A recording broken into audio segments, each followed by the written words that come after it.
Salutare și bine v-am regăsit la un nou video de Brawl Stars, preferatul vostru.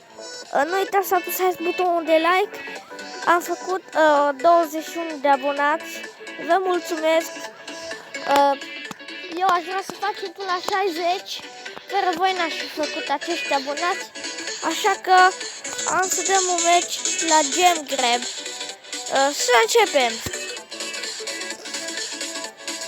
Melodia o să vă pun în descriere melodia. Este o melodie super frumoasă de la Nici C. Nici C no copyright song. O să aveți în descriere, ca să nu mai vorbim atâta.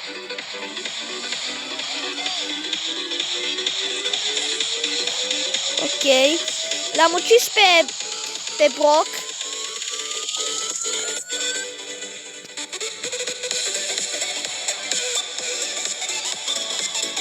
Hai să luăm astea.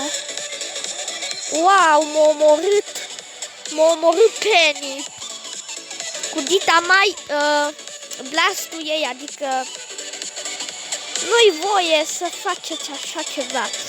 Ok, le-a luat Leon acele power-up-uri, adică acele diamante, cum să le zic eu. Că eu n-am cum să le zic altfel. Hei, Penny, hai să-ți dau și eu aici un șut.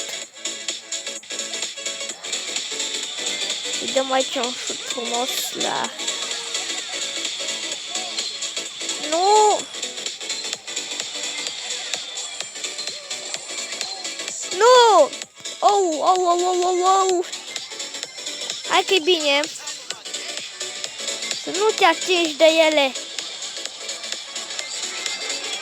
Nu! Să mă ajute cineva, ok. Hai că eu fug de aici.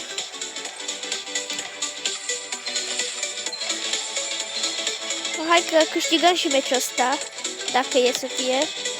Nu! Așa.